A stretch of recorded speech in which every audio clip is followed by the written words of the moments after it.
Bonjour à tous et bienvenue sur Mechatronic.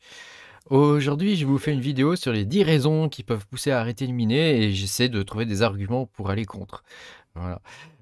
Pensez à mettre un petit pouce bleu parce que moi ça m'aide pour le référencement et puis à vous abonner si le sujet du minage de crypto-monnaies vous intéresse et puis plus généralement, je fais un petit peu aussi d'impression 3D et des choses comme ça.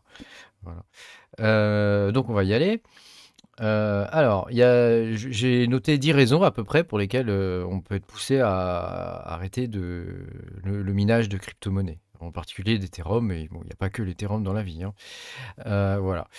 Donc, l'idée, c'est que je vous expose mes raisons, et puis je vous expose les pour et les contre pour chacune des raisons. Voilà. N'hésitez pas à vous à me mettre dans les commentaires si, ce que vous en pensez, et puis si vous avez arrêté de miner ou si vous pensez arrêter de miner, ce qui pourrait vous pousser à arrêter de miner. En fait, je fais cette vidéo parce que dans tous les endroits où je traîne, en particulier sur différents Discord, je vois pas mal de gens qui vendent leur matériel et qui arrêtent de miner. Bon, alors il y en a d'autres comme moi qui sont des convaincus et donc nous on poursuit coûte que coûte, mais j'en vois certains qui, voilà, qui ont peur et donc je me suis interrogé sur les différentes raisons qui pouvaient pousser à ça et donc je vous les expose dans cette vidéo. Alors la raison numéro un pour moi, c'est que le mining deviendrait illégal, comme en Chine par exemple. Ou comme on a eu chaud il n'y a pas très longtemps avec la loi MiCA, qui a failli passer et qui aurait banni non seulement le minage, mais en plus les crypto-monnaies, quoi. Voilà. Et sachant que cette loi-là, elle est toujours pas. Enfin, je veux dire, pour l'instant, c'est pas passé, mais on ne sait pas dans l'avenir si ça passera ou pas, hein. Donc ça, pour moi, ça c'est une raison valable pour arrêter de miner. Mais au moment où la loi sera promulguée, j'arrêterai pas moi de mon côté de miner avant, quoi. Heu, voilà. Et puis, il y a des gouvernements aussi qui ont carrément, interdit, les cryptomonnaies, hein. Je pense à la Turquie, par exemple, qui interdit les paiements en cryptomonnaies ou, l'Inde, qui, menace, d'interdire les cryptomonnaies. Voilà, le Nigeria qui veut pas d'exchange de cryptomonnaies sur son pays. Donc si vous êtes au Nigeria, bah, tant pis, hein. Voilà. En Bolivie, par exemple, il y a une interdiction totale, de toutes les monnaies qui sont décentralisées, hein, depuis 2014, hein, voilà. Donc c'est pas des trucs qui sont anodins et c'est des raisons, qui font que, bah, par la force des choses, on serait obligé d'arrêter de miner, quoi. Voilà. Une autre raison, qui pourrait, heu, obliger ou pas, hein, à voir, hein, ça, hein, d'arrêter de miner, c'est, le fait de faire des profits qui sont très bas. Voilà. Quand on regarde, par exemple, les profits actuellement sur les différentes cartes graphiques, on peut voir que, par exemple, sur une 3090, on faisait des profits beaucoup plus élevés, ne serait-ce qu'il y a 2 ou 3 mois, hein. On était plutôt à 5 $ ou 6 $, 6 $ par jour. Là, c'est quasiment divisé par 2, hein. Donc ça, c'est, une des raisons, pour lesquelles les gens se disent: «Bah, on fait des profits bas, donc on pourrait arrêter de miner parce que ça devient moins intéressant», hein. Voilà. Et donc la valeur fiat de la crypto est moins attrayante et du coup, ça peut pousser, à arrêter de miner. Voilà. Et donc il y a ça et puis il y a aussi le fait qu'il y a, beaucoup plus de mineurs maintenant qu'il y a 2 ou 3 ans ou même 5 ans.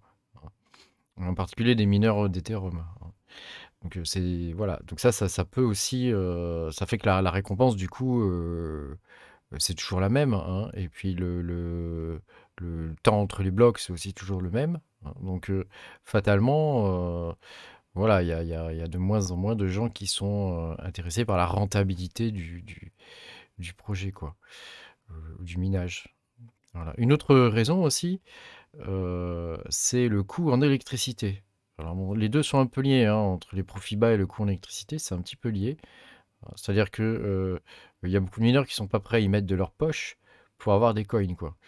Hem, Sachant que quand l'électricité, descend beaucoup, beaucoup, beaucoup, enfin, quand le prix de l'électricité augmente, bah, pour le coup, la profitabilité baisse et bah, on se retrouve à devoir y mettre de sa poche à un moment donné, quoi. C'est probablement d'ailleurs ce qui va se passer dans les premiers mois, du passage en poste, heu, de TH, hein.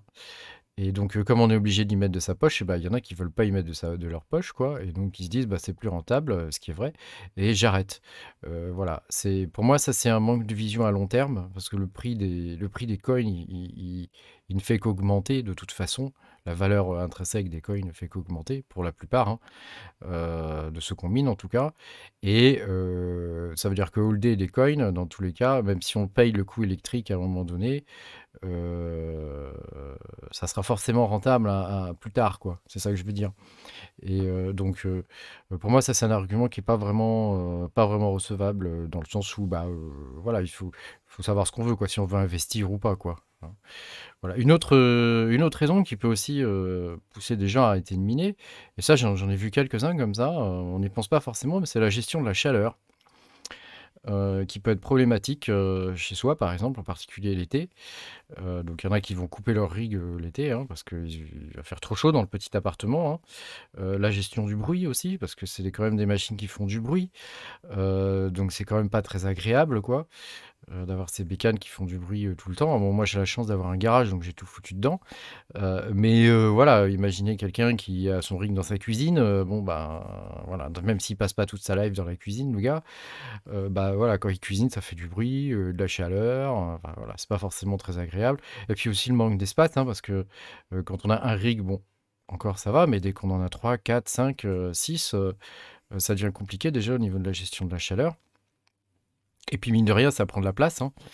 Et puis ça a un certain coût électrique aussi, hein, voilà. Donc il faut prendre tous ces éléments-là en compte. Et ça peut être une raison valable d'arrêter de miner, je pense, effectivement. Quand on a commencé à monter des rigs, on s'est dit: «Ouais, bon, bah, c'est cool, ça rapporte des sous». Finalement, on se rend compte que les profits, bah, ils baissent, quoi, que ça fait du bruit, beaucoup de chaleur, et cetera, et cetera. Donc le gars, il se dit: «Bon, bah, allez, ça plus ça, bah, j'arrête, quoi, je vends tout».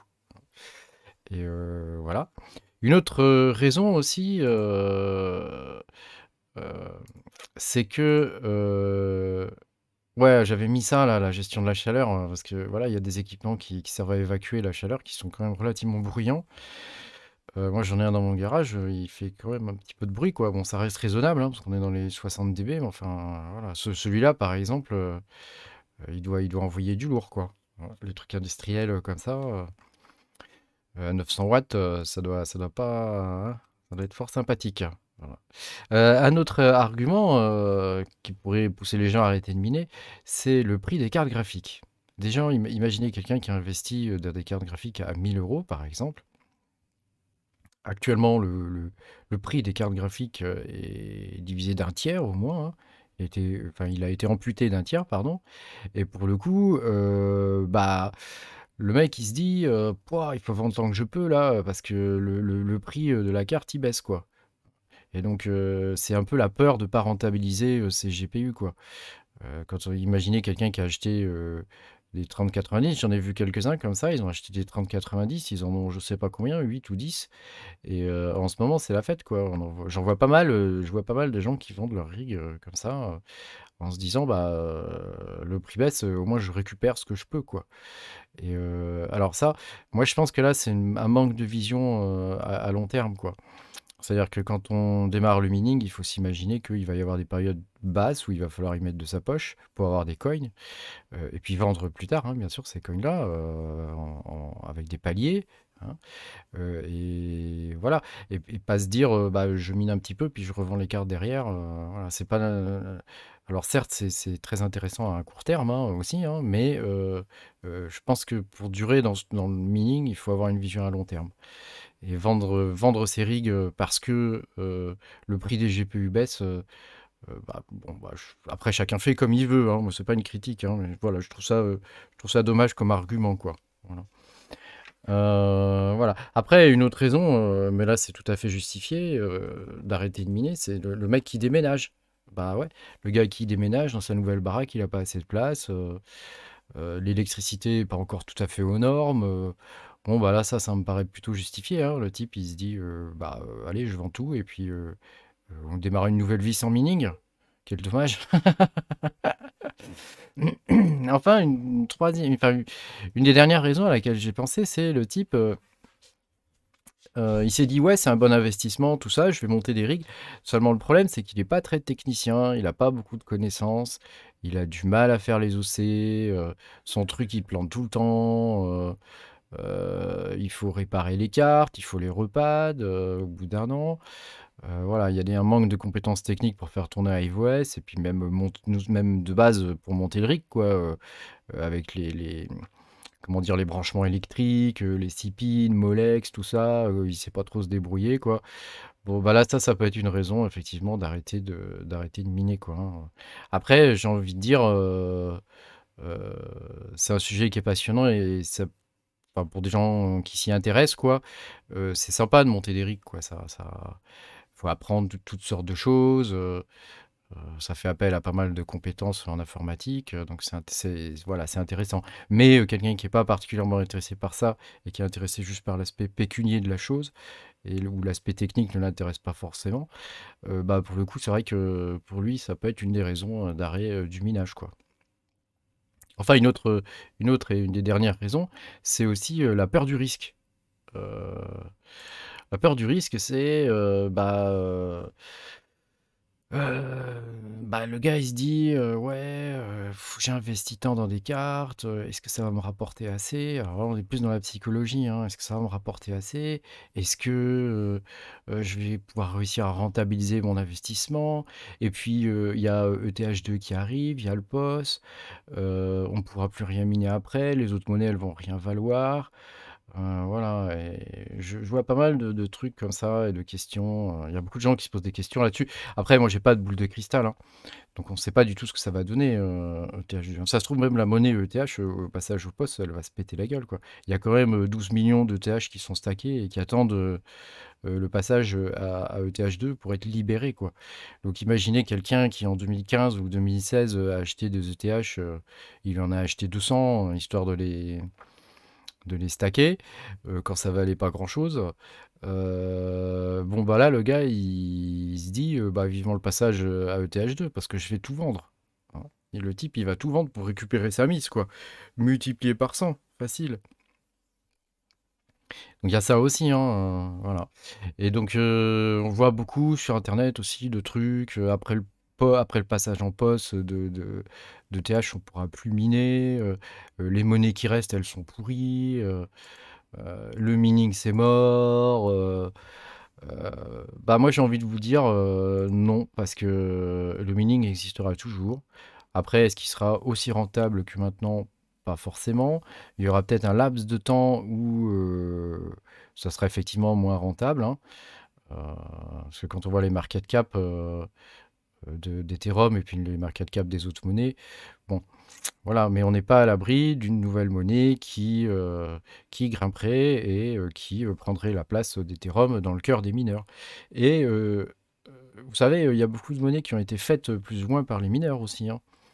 Parce nous, on est des petits mineurs, mais il y a des gros mineurs qui jouent sur le cours des monnaies et on verra ce que ça va donner, hein. Moi, j'ai bon espoir avec certaines monnaies comme le Flux, par exemple, ou même l'Ergo.